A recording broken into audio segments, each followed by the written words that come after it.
With Neil Armstrong's first step on the moon, America's race with the Russians had come to an end.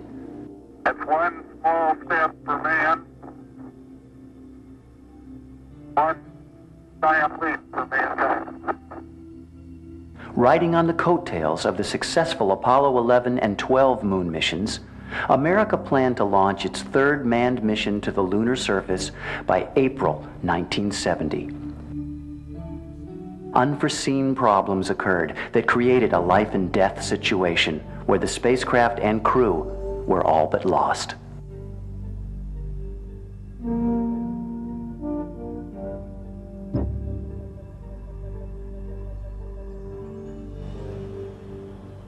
Hello, I'm Bill Mumy, and I portrayed astronaut Will Robinson on TV, trying to get home after being lost in space. The success of NASA's space program was the combined result of hundreds of thousands of people working toward a single goal, that of reaching the lunar surface. It was the flight of Apollo 13, more than any other mission before or since, that brought these components to public light. This is the true story of the Apollo 13 mission, as told by some of the unsung heroes who were there and able to cheat death, avoid disaster, bring the astronauts back home safely, and keep the crew from being lost in space. The astronauts for Apollo 13 were chosen a year before launch, commanded by the world's most experienced astronaut, James A. Lovell, Jr. He had already spent nearly 600 hours in space as a crew member on 2 Gemini flights and Apollo 8, the first round trip to the moon. The other 2 astronauts accompanying Lovell were both rookies. The lunar module pilot was Fred Hayes, and the command module pilot was Thomas Ken Mattingly. A backup crew trains on the same equipment for the same mission in the event the prime crew cannot go. The commander of the backup crew was John Young, with Charles Duke as the lunar module pilot and Jack Swigert as the command module pilot. Few people realize how many hundreds of hours these astronauts and flight controllers spent in training and simulating mission activities. Every action and movement during their mission were carefully planned and well thought out, which were the real secrets to the successes of the Apollo program. The simulations that we ran were very high fidelity. They were very much like a real flight. Sitting in the control center, we couldn't tell the difference between whether it was a simulation or a real flight. It looked exactly the same. In the simulation, people could throw faults into the system, and we test us to see if we handled them correctly. Thousands of problems and failures had been considered, documented, and simulated throughout the history of the space program. These training sessions formed the basis of the rules each mission followed. Mission rules were all written to give you time to deal with issues that you didn't realize were going to happen, and not very many times did anything happen that we didn't have a pre-planned operation for. Sometimes they were disparate or sometimes not directly associated with each other as they had happened in a simulation, but the flight controllers at that point in time in Apollo were very well trained, I believe, to handle most anything that could happen. We tried to cover at best what we thought were all the thousands of credible failures that could happen to both the spacecraft and the mission. There were always some people offline, including myself, but some key people that worked for me, that would sit around at night and dream up worst-case contingencies and what-ifs, and draw out solutions on the back of a napkin, kind of an arrangement, that weren't subjected to formal training. So there was always a lot of what if this really does happen. The crewmen tried to play it out as close as possible to what was really happening. That is, they played it like it was real. Even the far-out cases where it was almost too difficult to survive, they played them all the way through. That didn't mean we didn't crash on the moon sometimes. It was not our intention to practice for disaster. I mean, you don't need to do that. But we would give them situations, and in any of these situations, you might do the wrong thing the first time, and then you go back and think about what you would do and then change your response and get better at it. simulation people would hit us with a failure and we'd handle it. They'd hit us with another and hit us, and they would just finally, they'd load us up so heavy that they knew they could finally break us if they just kept working at it. And so we had some good-natured ribbing quite often between us, where we would say, look, get realistic. You know, you get, all those failures aren't going to happen. In the process of training, we crashed many times into the moon. Other times we'd get very nervous about what was happening with the guidance system, and we'd abort unnecessarily to the point where we really started losing confidence in our own ability as controllers and our ability as a team. The simulation team has to be able to defend their selection of a failure. That's about the only thing they have to answer for. They can be merciless in their scripting. They do it real time. They take great delight, and they're really good. They are just superb, and as a result, we all learned a great deal about how to deal with the systems and how they worked, and made our rules better because we try things that worked and didn't. Lovell, Hayes, and Mattingly spent every minute of every day for over a year in simulators and training for this specific mission. They were ready and prepared to meet their destiny in space. Their spacecraft was by far the most complex piece of machinery ever sent into space. The Saturn V rocket booster had 3 stages and was over 40 stories high. Sitting on top of this rocket were the command, service, and lunar modules. The command module capsule, shown here in deep blue and named Odyssey, was where the crew were to stay for their journey. The service module, shown here in silver and red, was where the propulsion system and compressed air were located. The lunar module, that was to take Lovell and Hayes to the moon's surface, named Aquarius, would be held inside the top of the 3rd stage rocket booster until after launch. Each and every one of the 6 million parts making up this spacecraft had to be tested and retested, but the Apollo 13 spacecraft would be ready to fulfill its task on schedule. I'd have been on that flight, I'd have started worrying early on. I mean, like, it was Apollo 13. There had never been a 13 in either the Mercury Gemini programs. I mean, it was going to be the first spacecraft that was called 13.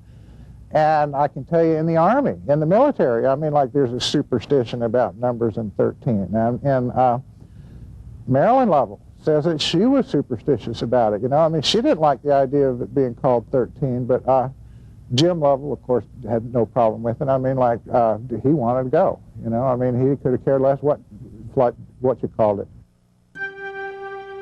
Just a month before launch, the Apollo 13 Jinx appeared for the first time during a test of the spacecraft's 2 liquid oxygen tanks that supplied the water, electricity, and breathable oxygen for the spacecraft. The tanks were supposed to be filled and emptied as a routine check for leaks in the tanks or lines. We'd had a tanking test on the spacecraft on the ground, and when they went to detank, they were unable to get one of the oxygen tanks to dump its load, and they decided to use the heaters in the tank to boil the oxygen off. And we'd had some fairly lengthy discussions with the engineers about it. I was convinced that our engineering team had a good story. They understood what they were doing, and procedures were sound, and I told Jim he didn't need to worry about it. Unknown to the engineers or crew, an electrical current overload in one of the oxygen tanks shorted out the heater switch and fused the circuit breaker shut. This malfunction was not identified and turned the tank into a bomb.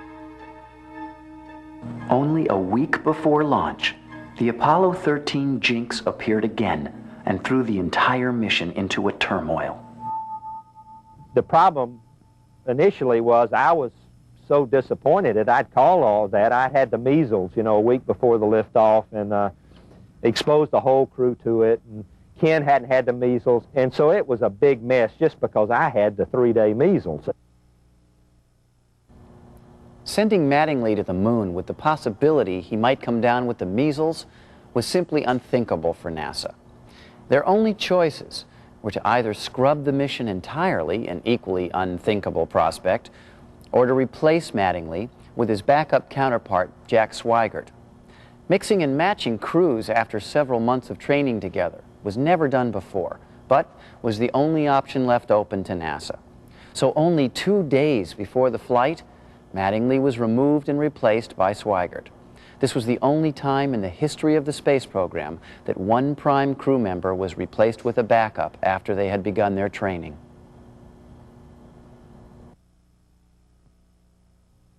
Having concentrated 7 days a week, 24 hours a day on an event that's suddenly denied for what you feel is an unreasonable reason, even though intellectually you know that it's a sound decision, emotionally you feel like you've been cheated from something important. I don't think, from our viewpoint at least, that taking TK out of that seat and putting in Swigert was a big impact. We didn't notice that much different. The backup crews had trained very much like the prime crews, not as much, but obviously they were ready to go.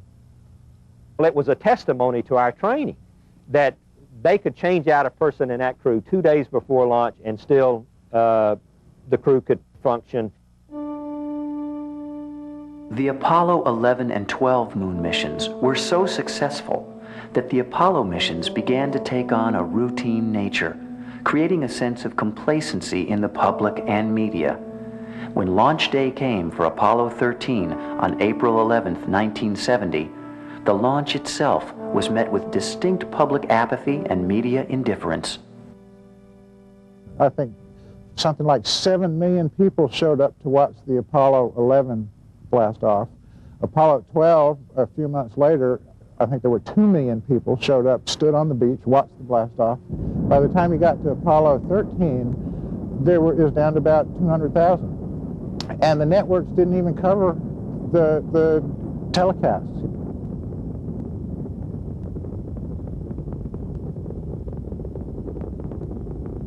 At exactly 13:13 military time in Houston, the Apollo 13 mission began with the Saturn V rocket lifting the spacecraft toward orbit. On the way up on the booster, we happened to lose the center engine on the second stage about 2 minutes early. It just shut down due to high vibrations. And for that moment, we thought that this was the crisis of this particular flight, because most space flights, with the exception perhaps of 8, usually had something go wrong with them. But we had enough fuel, we had enough power and enough engine power to get us into Earth orbit and then push us on to the moon. Once the spacecraft left Earth's orbit, the command and service modules separated from the third stage rocket booster and turned around to dock up with the lunar module. After docking was completed, Springs ejected the lunar command and service modules from the Saturn rocket, and the crew flew to the moon in this arrangement.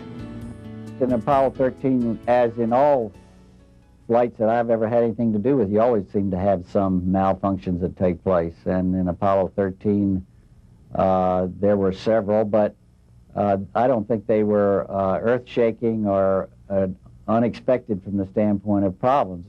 I'd say, particularly on Apollo 13, most things were pretty routine and had gone reasonably well, and we were looking forward to the third landing on the moon. On April 13th, at 54 hours into the flight, Lovell and Hayes were instructed to check out the lunar module and televised their activities back to Houston.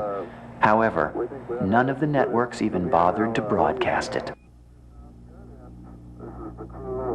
Apollo 13, wish everybody there a nice evening, and we're just about ready to close out our inspection of Aquarius and get back to a pleasant evening at Odyssey. Good night. Mission Control noticed a slight pressure drop in one of the oxygen tanks and instructed Swigert to turn on the heaters and stir the tank up. Unknown to the crew at the time, an electrical short circuit sparked a fire in the oxygen tank's protective covering, causing the tank to explode with such force that it blew a huge panel off the service module. The explosion also ruptured the backup oxygen tank. Okay, Houston, we've had a problem here.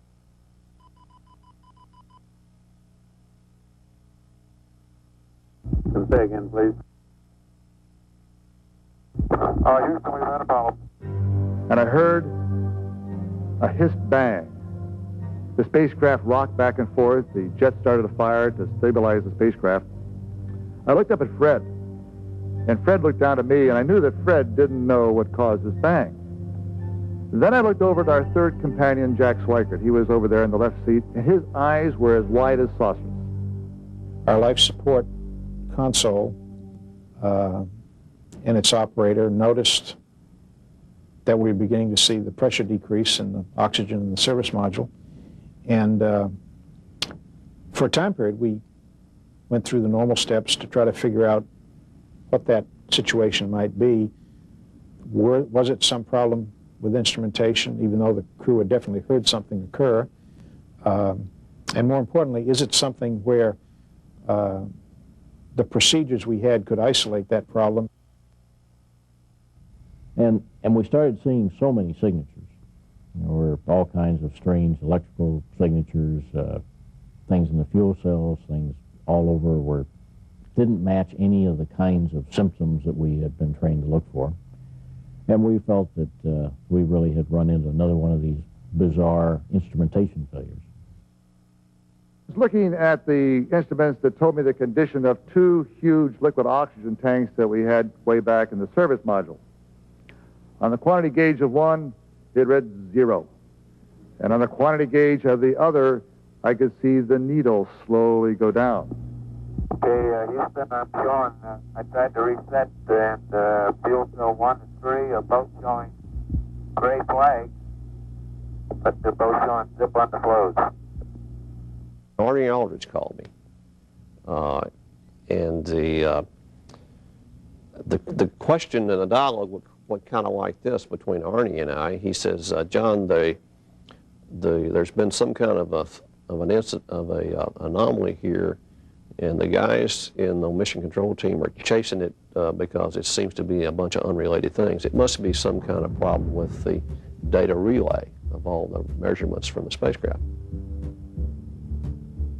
Initially, no one at Mission Control could believe that there was a complete structural failure of the spacecraft, a situation that was never even simulated before.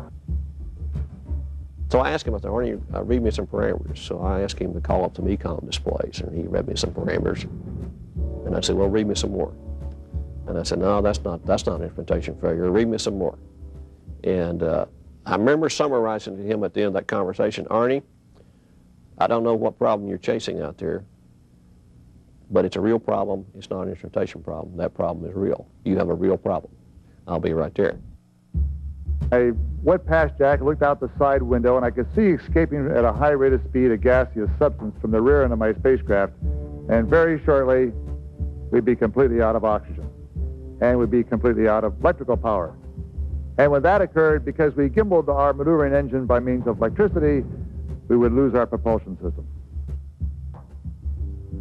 What started out as a routine milk run to the moon was now turning out to be the single greatest test of NASA's creative ability to solve complex problems on a real-time scale to bring the crew back alive. The mission was lost, and these astronauts were in a broken-down spacecraft almost 200,000 miles from Earth, going in the wrong direction, and had no idea how or if they were going to come home. On the night of April 13th, I had just come into the control center maybe a half hour ahead of time, and I was getting ready to go on shift. It was my team was going on to the shift to take over from Gene's team, Gene Kranz's team. We needed time to think. We needed time to establish a plan. We needed time to figure out what was going wrong, what had gone wrong, and then we needed time to figure out what we were going to do about it. So basically, the first activity we had was to buy time. I think most of the team operated with confidence that we were going to be able to pull it off if it was salvageable at all. But I would have to say that probably each one of us in our own heart of hearts, at some point during the events after the blow-up and before we got stabilized, probably had a little bit of a sinking feeling as to how this thing was going to turn out. Some people at Mission Control wanted the spacecraft to turn around and return to Earth immediately. But Kranz and Lunny argued that they couldn't depend on the spacecraft's propulsion system and needed to build a rescue plan in the simulators. I think there was a period in there when I think very few people had any idea how we would pull this off. But I think the kind of training that we'd had in the simulations and the kind of people we work with, that even though you don't know what the outcome is, you know, you probably don't have many opportunities to make mistakes. I was homesick with the measles when the tanks blew up, and I got a call from somebody at Mission Control, said, hey, we've got a real problem here. This thing, we're losing all our oxygen. Can you come in? So I got up, and John and we all went to Mission Control and ended up in Mission Control, all the backup crew. And for the first 10 or 12 hours, in my memory, as I recall it, it looked grim, and we weren't going to make it. Nobody ever anticipated that they were going to have a problem of this magnitude. I mean, they had never simulated that many system failures. I mean, the electrical system totally failed. The oxygen system totally failed. I mean, those kind of things weren't supposed to happen. They had 2 oxygen tanks because if either one of them broke, the other one would work. I mean, they only needed one of those tanks to make the whole trip. But they carried 2 just to be safe, and suddenly they lost both of them. I mean, like, nobody thought that was ever possible. To her, it didn't look good. With only 15 minutes of electricity left in the command module, Mission Control had to accept the fact that the command and service modules were dying and would have to be shut down completely. There was never any plans or even procedures to totally turn it completely off, dead, in orbit, or to activate it from a dead state in orbit. That was not a set of procedures that we either had or thought we needed. So the whole technical aspects of doing that in an early process, power down and powered up, and of course then the emotional aspects of, I've got to turn down I got to turn it off, the very module that takes you there and gets you there, was a philosophical hurdle as well as a technical hurdle in this room. With the command module as good as dead, Mission Control decided that their only option was to move the crew into the lunar module. We had caused, on the flight before 13, the crew to have to use the LEM as a lifeboat, the lunar module as a lifeboat. And it was a massive electrical failure that we'd given them, you know, and that caused the event to occur. And it worked quite well, and everybody took a look at those lifeboat procedures and was kind of prepared in a mental sense, put them back in the corner, never thinking that we'd ever really have to do anything like that. So we started thinking in terms of using the LEM lifeboat, not knowing where that's going to take you next, because you can't come home in the lunar module. In the course of the evening, you know, I guess one way to think of ourselves is we were a little bit of a almost a MASH hospital in a sense, in that we had to stabilize the situation and shut the command module down as gracefully as we could, and get the crew moved over and power it up in the lunar module, and then do a lot of things with it that we had not planned for or trained for, and all that time not make any bad mistakes that would compromise how things might turn out at the end of the mission. The lunar module was small, cramped, and designed for only 2 crew members to spend about 20 hours on the surface of the moon, and didn't even have any chairs. Now, it would be called on to support all 3 crew members for at least the 4 or 5 day flight back to Earth. We formed up a team in the back room that kind of got in a Coca-Cola and sat down and said, okay, now we've been through that traumatic experience, now what do? We got to figure out how to get home. Or if we can get home, how we get through the entry sequence. when we started sampling out everybody's technique for what they need to get home, I was doing some mental arithmetic in my head, and I said, guys, we can't do it like that. I mean, we don't have anywhere near that kind of power to entry batteries to do this anywhere close to a nominal sequence. Everyone at Mission Control, including the flight crew, did some mental calculations of what power and consumables remained in the spacecraft and came to the conclusion that the crew would be lost. Fred Hayes on the back of an old envelope was going back and forth and saying, you know, Jim, we don't have enough electrical power to get home. So the conclusion was either we weren't going to make it or we're going to do this in such a different way, in a way that we've never thought of before. That was the only two possibilities. And so I approached it from the standpoint was not so much that given it was impossible, because that was unthinkable to talk about. So we basically, as a team, backed into, well, given it's impossible, let's don't work it that way. Let's talk about it. What would it take to make it possible? And so a team was formed under Gene Kranz with all of the participants involved, the dynamics people, the trajectory people, the lunar module people, and the Apollo Command and Service Module people, to get together now and see, what does this mean to our mission? What Gene did was to put John in the position of you're the guy that's got to come up with a final plan, working with all the people. But John didn't work out the plan by himself. He had a lot of people, but he was the guy that became the power guru or the power czar to make sure that we played it right for the rest of the mission. In the hopes of stabilizing the water and power resources, everything in the lunar module was shut down, even the heaters and guidance controls. All that could be left on was a small light, a fan, and a radio for contact with Mission Control. It was clear that this problem was going to require the combined efforts of every simulator engineer, systems analyst, backup astronaut, and computer technician. They were all called into the NASA centers in the middle of the night of April 13th. You know, they were worried if they were going to keep the life support systems going long enough to get them back. And it was pretty shaky. They didn't know if the heat shield was going to work. I mean, after all, there had been this huge explosion. And it could have damaged the heat shield easily, and there's no way to test it. You don't know until you actually do re-entry if it's going to work. Since all of the systems of the spacecraft would have to be pushed beyond the outer limits of their specifications, all of the contractors were also contacted for their expert opinions on what could be done to help rescue the crew. While most of America slept, control rooms around the country hosted crews of bleary-eyed technicians working on computers, slide rules, and simulators to come to a solution to this crisis.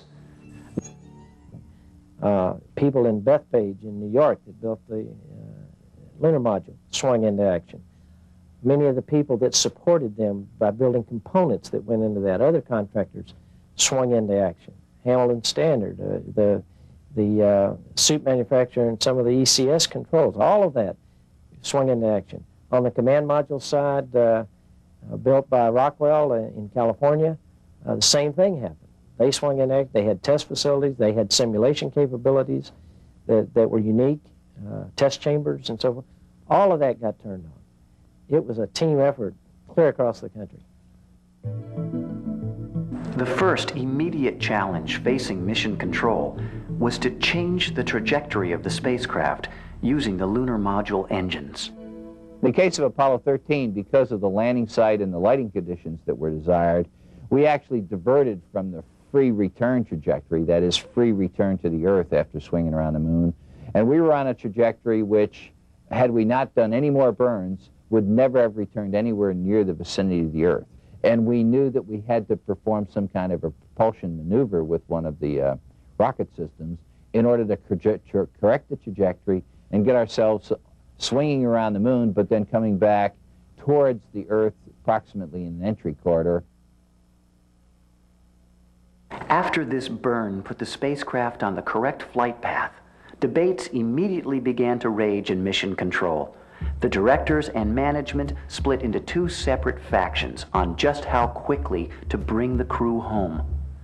One group wanted to jettison the useless service module to lighten the spacecraft and burn the lunar module's engine at maximum as it rounded the far side of the moon, bringing the spacecraft back to Earth as soon as possible.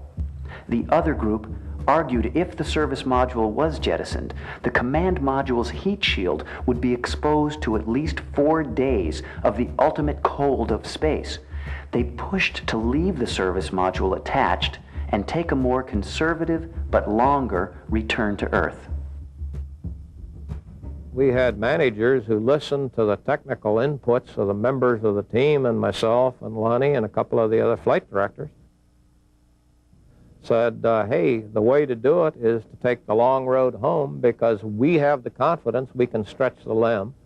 And again, what we have to do is we have to establish a strategy for coming home. We don't want to force ourselves into decisions early in the game. We got this LEM spacecraft. We've learned how to use it as a lifeboat. We ought to continue to use it as a lifeboat. We've got the ability to buy time. The burn we decided on was to, as we passed the moon's closest point of approach, we call that pericynthion. 2 hours later, we decided to do a burn. And so we decided to take the easier or the more conservative approach and get them back where we had a carrier and get them back at 142 hours. About 6 hours after the initial explosion, the final details for the pericynthion burn were being worked out by the backup astronauts in simulators and were ready to be radioed up to Lovell. They came up and said, "Are you ready to copy? The procedure, I think, will work." And I said, "Fine." My 2 companions were next to me. They started reading the procedures, and I started copying down everything, and I looked at my companions, and they weren't listening. They said, "Well, Jim, as we round the back side of the moon, the far side, we're going to take pictures." I said, "If we don't get home, you won't get them developed." News of Apollo 13's problems broke like waves of shock and disbelief around the world in the morning of April 14th. At the moment, the astronauts are continuing to try to isolate their trouble. A late report says the spacecraft now is operating on battery power alone. All unnecessary equipment is being turned off. The media was now in a feeding frenzy about this mission and the danger that the crew faced. Many nations offered their support and facilities to the rescue mission. We had the Russians. We were right in the middle of the Cold War, and the Russians came in and they offered the services of any ships they had to help us out. I mean, I can get misty about that time and place because it was just a getting together to save somebody, and that's what it was about.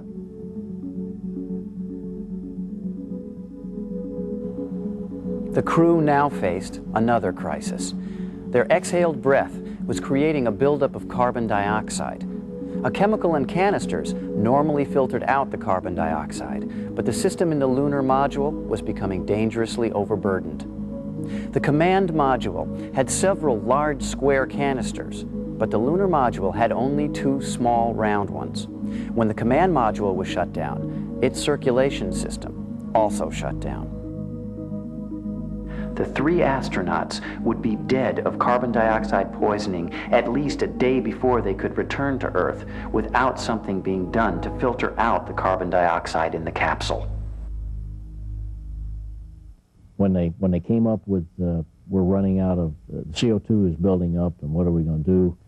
A couple of us were sitting there and said, well, that's easy. We did that on a sim for, I think, probably Apollo 8, where we found we could use the vacuum cleaner and blow air through the lithium hydroxide canister, and we wrapped it with plastic and gray tape, and says, yeah, and they'd call up somebody and say, hey, do you remember how we did that? Then someone would remember who was on console during that sim and go get them, and they'd go off and say, now you guys go figure out how to do this and write that down as a procedure. Joe Kerwin was one of the astronauts at the time, and Joe was working with the people in the chambers as to how we could best configure something like, configure a solution to that problem. Joe worked it all night, and then Joe was one of the guys who came in and radioed up the instructions to the crew on how to configure the system so that we would indeed continue to be able to use the scrubbers or the filters that didn't fit in the holes in the lunar module. And we worked solid for 35 hours. And the more we worked, the better it began to look. And so I think within the first 24 hours, about the time they were arriving at the moon, I had a peace in my heart that we were going to make it. Unless some other major catastrophe happened, we were going to make it. Once the crew swung around the moon and headed back towards the Earth, the oxygen supply appeared to be under control, but it still did not look like there would be enough electricity and water to make it back home.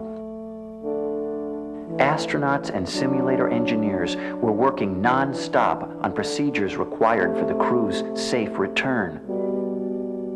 We worked very closely with the backup crew and the people who were running the simulators as part of this process, because once we started sketching out what we could afford from the standpoint of power, we started describing that, interacting with them. The backup astronauts brought their own ideas and techniques back into the procedures, negotiation.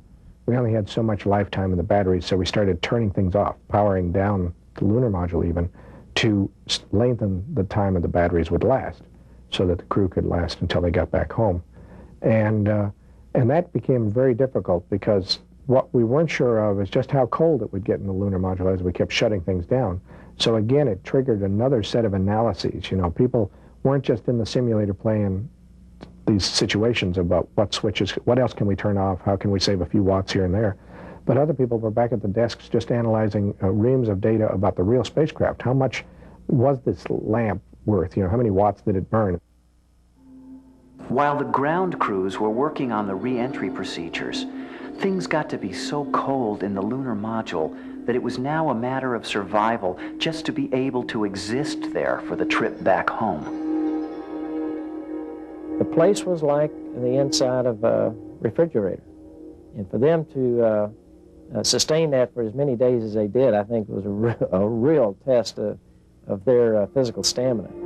I'm not sure how much further they could have gone in those kind of temperatures. I think Fred got pretty ill, and he was shivering, and so it had to be miserable. The crew, of course, we had them in a situation that was very uncomfortable. It was cold. It was damp. They were very short on water. It was a much higher priority to run the water boilers that cooled the spacecraft than it was for drinking water. And we tried to the best of our ability to make it as comfortable as we could for them. But in reality, the flight crew knew and we knew that the subsystems got the first priority on water and power and temperature. I had a number of debates with the engineers in the mission evaluation room about how cold certain subsystems would get, and if they would get so cold they would freeze and therefore cause a problem with the command module for entry. And so we struck a fine balance between projected temperature profiles for systems and power levels we could allow things to continue to run at. Back on Earth, the reaction to the plight of Apollo 13 was worldwide and enormous. The creative genius that NASA was famous for was under the microscope of public scrutiny. It seemed as though everyone on the planet was united in prayer for the safe return of these three brave astronauts. Lord, your astronauts will come back safe. In the darkness and cold of space, Lovell, Hayes, and Swigert still had some doubts as to whether or not they could really be rescued, and were preparing themselves for the worst-case scenario. When you're in a tight spot and there's really nothing to do and everything is quiet, it's bad news. You start to think. And I think it was Swigert that said, you know, we might be exceeding escape velocity. If we miss the atmosphere coming back in, we'll, of course, escape from the Earth, and, you know, that means going into an orbit about the sun. I said, oh, fine. Jim Lovell admitted one time that he thought, well, because there was a real chance that they were going to miss the Earth, you know, that they were going to literally be marooned in space. And Lovell told himself that if that happened, he was going to just stay on the radio and broadcast as long as he could, you know, and just send word back. You know, I mean, that's a pilot's attitude. They were pilots, you know, I mean, Lovell was glad that at least he was going to be at the controls. you know, he'd be flying his ship, whatever happened. Even with all of the efforts to conserve electricity and return home faster, the spacecraft was still going to run out of critical resources just before it reached the point of re-entry, and the mission and crew would be lost. Some of our flight controllers picked a very ingenious way to flow power backwards from the lunar module to charge. We had a battery charger on board the command and service module. Of course, with the fuel cells gone and the oxygen tank gone, there was no way to power the battery charger. But they came up with an ingenious way to manipulate hundreds of circuit breakers. I wish I'd have kept that checklist, that to backflow power from the lunar module to the command module. That complicated maneuver put another 10 to 15% of electricity back into the command module batteries and gave the crew barely enough power needed to initiate the re-entry procedures. 16 hours before re-entry, the crew went back into the command module to prepare for their final procedures. The capsule was so cold that the windows and gauges were covered with frost. The water supply was already gone. The crew were exhausted and hoping that their spacecraft would hold together for just a few more hours. Because the command module was still connected to the service and lunar modules, the single most complex maneuver of this mission was first to separate from the service module, then separate from the lunar module and re-enter the atmosphere in such a way as to not run into either one of them on the way down. The folks planning for the entry portion of the mission had a variety of new things to consider, plus they were also very constrained by the limited amount of electrical power we had in the 3 entry batteries. So everything that they did had to be constrained to how much power that we would really have there and how far we could stretch those batteries and, you know, bring the thing off successfully. As we got closer to re-entry, John and I began to get concerned about powering up were we giving them enough time to power up the command module, and was the maneuvers that Jim Lovell had to do in the lunar module to get them in the right attitude, did we have that figured out right? We finally ended up with a complete set of procedures, which we then sent over to the simulator and gave it to a cold crew, because it wouldn't do any good for me to go run the procedure since I had essentially put it together. I would do it right anyhow without the language being correct. So we gave it to a cold crew that had not had anything to do with it, in hopes of catching any ambiguous phrasing or things that would be difficult. We got concerned about that, so we ran to the simulator, and sure enough, I mean, we were going to come within 10 degrees of that critical maneuver. So we talked flight control into abandoning that maneuver, and let's just stand with a safe attitude, and when we separate, then we will reorient and get things done, and that's what we did. The astronauts on the ground were invaluable during this period. They were very knowledgeable and knew exactly what was happening upstairs, but they also were enabled to do that because of the great simulation capability, which I think will forever be one of the unsung major reasons that we had the successes that we did. Even when things worked right, they were invaluable, but when things went wrong, they were really just absolutely necessary. The crew jettisoned the service module first, then tried to swing around to get a look at the damage caused by the oxygen tank explosion. And there's one whole side of that spacecraft missing. Is that right? Just before re-entry into the Earth's upper atmosphere, the lunar module was jettisoned. Okay, copy that. Farewell, Aquarius, and we thank you. I think we felt reasonably comfortable that once we got the command module separated from all this excess hardware now, that it was going to work okay, because we had checked those systems out, and we had brought the systems back online. We had all the systems working about an hour before we got ready to do that separation work. And I I think we were reasonably satisfied it was going to work okay. Everyone realized, however, that there could have been damage to the heat shield, parachutes, or any of a dozen other potential problems resulting in the loss of the capsule and crew. All those things were on our mind, but not very high level, in the sense that for the most part there were things we couldn't do anything about. They were of what we would call a hand-wringing type, and if we couldn't do anything about them and we couldn't figure out any way, if there weren't any defenses against their implications, we generally walked past it and said, well, if it is, so be it. If it's not, we'll be okay. When the heat shield of a spacecraft traveling 20,000 miles per hour first comes into contact with the upper atmosphere, it becomes red hot from the friction. The superheated air around the capsule creates a radio blackout for several minutes. Based on prior missions, the blackout time had been calculated down to the second. In the case of Apollo 13, I mean, they were supposed to be, say it's 3 minutes and 10 seconds in blackout. And so after, they're watching the clock and it gets down to 3 minutes and 10 seconds and they wait to hear from them. And they don't hear anything.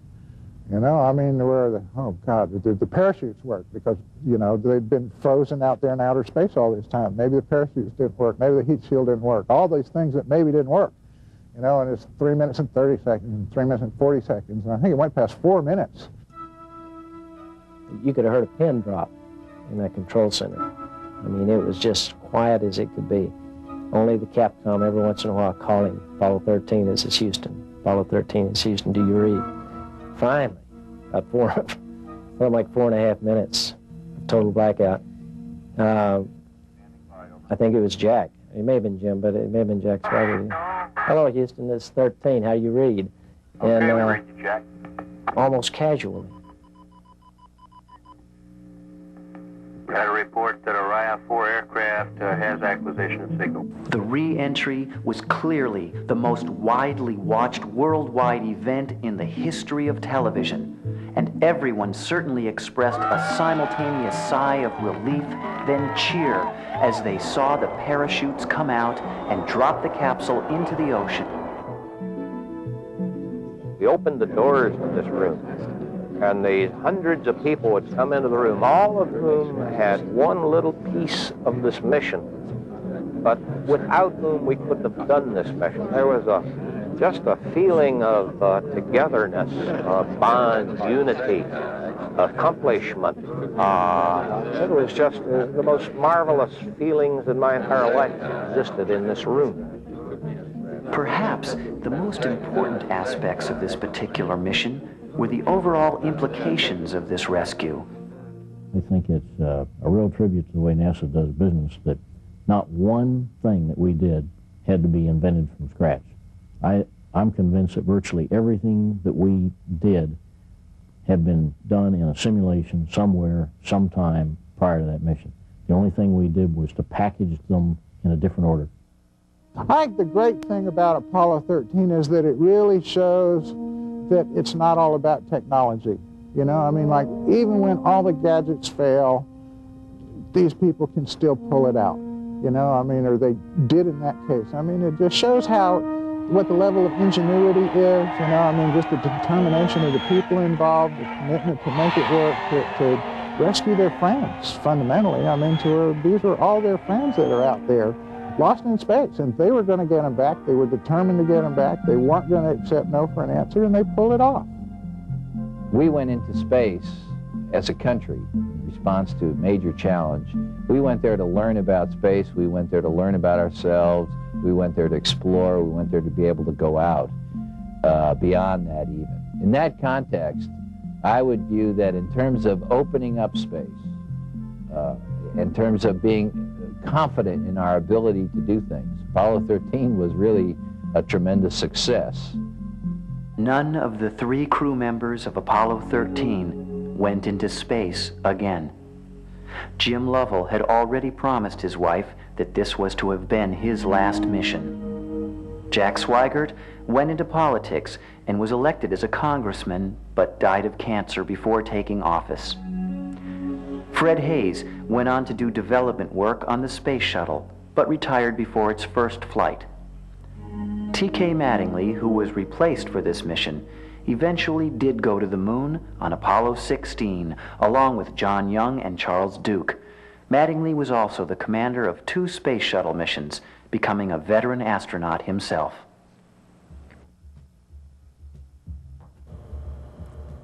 Perhaps the Apollo 13 mission showed the world beyond any shadow of a doubt just how much could be accomplished when the success of a mission was the only thing that mattered, where thousands of people contributed anonymously towards achieving that single goal and taking pride in the team effort without any self-serving attention given to any one individual. No matter what the challenge, mankind has the ability to rise to the occasion.